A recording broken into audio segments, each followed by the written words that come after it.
Hi, this is Keith Schneider, CEO of MarketGauge.com, and this is May 20th, 2012 edition of Market Outlook. So, by the way, if you happen to like what you read on the text version and you like these videos, please be sure to sign up at www.marketgauge.com.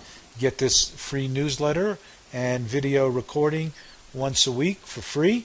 Also, you could join us on our YouTube channel and just get the video and enjoy us over there. So, what's happened this week? Well, obviously the big news and everything that everybody was waiting for was the Facebook IPO, which actually landed like a big dud. And the markets have certainly been under pressure. So let's take a look at the charts, see where we are and what's going on, and how this particular setup is a little bit different than what we had earlier this year. So first of all, here's a chart of the S&P, and you can see we're just about approaching flat for the year. We started off basically at around 128 on the first day of the year. We're trading around 129. That's a far cry from the 141 level that we touched back in March. But a couple things to note. For one, look at the slope of the 50-day moving average. The market started rolling over as defined by that slope of the 50-day moving average. And when you have the 50-day over the 200 and the market failing like this, that's what we consider a strong warning phase. Now, we've also been about the most oversold we've been. Our president of MarketGauge and has informed me that the last time the market has acted like this with so many successive down days was 1974. So right now we're at an RSI of 0.19. Now, does that mean it can't stay at 0.19 or even get worse? No, it's certainly possible. And as you can see, the market and the RSI has continued to grind lower. Now, one of the big differences, I pointed out this declining 50-day moving average. Now, we had a similar situation, and it's important to note the differences.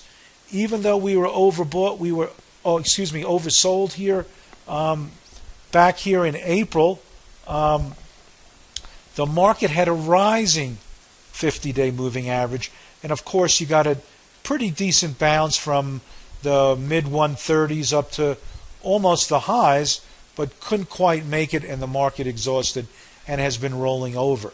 So the other thing to note is that we've had about, in the S&P, I think 9 successive distribution days. So you can see increasing volume on the downside. So are we expecting a potential bounce? Certainly you can expect some upward movement and a potential bounce, but looking to potentially get that climax sell-off. In fact, we probably came pretty close to 2 times the volume on this down day here. So if we can get a rebound here, it might actually be a climactic sell-off. Let's take a look at some of the other charts. Okay, here's a weekly chart. Last couple weeks we had pointed out this fanning action and how the market broke its trend line, had a return move back up to it, failed. Now, the other thing to note that's interesting is that we're touching the 65-week moving average, which is an important trend indicator. So if we can hold here with the extreme oversold conditions, it would be a coincidence of several different indicators. So that's sort of interesting. But the market is definitely looking like it's rolling over and in trouble. So I would expect that if we do get a bounce, it will be a bounce that should be sold. And in fact, we're looking at the resistance probably in the 134 to 135 level on the daily chart. let's take a look at some of the intraday indicators. And we're going to move to a different desktop here. On the intraday indicators, you can see we're approaching levels that we were at the time last year in August when we got the debt downgrade by S&P. As you can also see on the daily chart here that we've broken an important trend line. So could we get yet another return move back up to the trend line and into this resistance zone? Certainly. And as you can see, we're starting a little bit of a hook up here.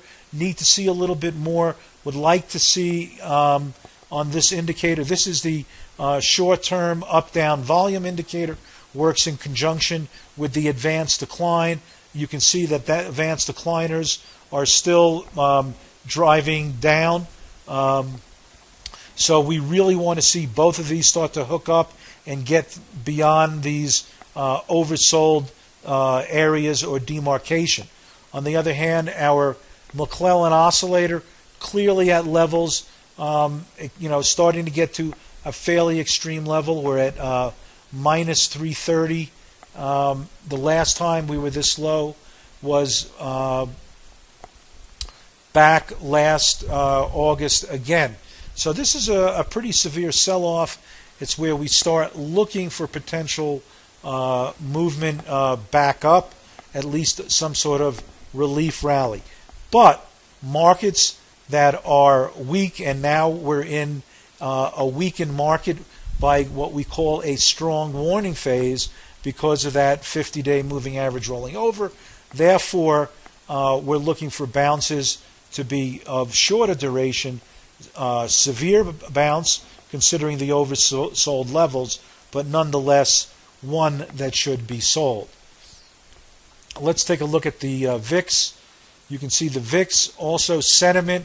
We've been noticing that over the last several weeks. We moved over the 50-day moving average and also to the outside of the Bollinger Bands, meaning that there's fear back in the market. Clearly, sentiment is on, puts the market indices on a sell signal. And in fact, we're starting to approach the 200-day moving average, which would be even a longer term and a deeper sell signal if we do breach those levels. Now, on the flip side, we are trading for several days above the Bollinger Band, the upper end. So what would not be unexpected, considering this extreme here, that we come back into the Bollinger Band, we materialize into a rally. However, the intermediate term indicator here, that 50-day, the sentiment would still be potentially intact, as would the bearish, the warning phase, which is a strong warning phase, which is quite a bit more negative than what we had back in April, where we had a breach of the 50, but it was still sloping up. Okay, let's take a look at interest rates. You can see, let's change this chart. Interest rates. So you can see interest rates on a monthly basis. Not a good sign. There's some stress here on the system. You can see we've always considered the longer term trend, the monthly trend, the monthly charts well intact, interest rates driving lower. We're now at the same levels we saw at the height of the financial panic. So there's definitely a discrepancy or a divergence between where the market indices are and where interest rates are relative around those points in time. So that is not a good factor. The only thing I can look at here and say we've got a potential that this could be a blow-off top if we can get some reversal here. We're really overbought on the RSI. This is a daily chart. So if we can get some type of reversal up in here, you might have this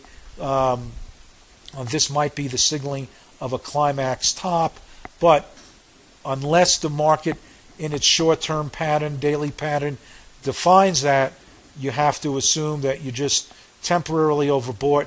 The trend is deeply intact, and there's something structurally going on here in the markets that are not good, and you can see it playing out. So will it get more critical, or is this a climactic point in interest rates and in the overall market? Well, let's watch that short-term price action, and it'll tell us which way to go. Now let's quickly go to gold. You can see gold, we had been focused on the fact that the market went into a death cross or a bearish phase with a steeply declining 50-day moving average. When I came back from vacation, we sold up in this level here as the market was failing that 50, covered a little bit prematurely, and we also had a fairly climactic sell-off with the RSI getting oversold and the market bouncing sharply. We caught a piece of this little rally in here over the last couple of days, but I expect this rally to peter out and, in fact, find resistance at these price levels here along and in conjunction where the 50-day moving average comes in. So that sort of wraps it up now. Markets definitely under pressure. Are they prone to a short-term rally here? Absolutely. Let's see what news develops. We definitely have been deteriorating in terms of the global economics and also the geopolitical situation as defined by the election in France. Well, hope you have a good rest of your weekend. This is Keith Schneider. Bye for now, and have a great trading week.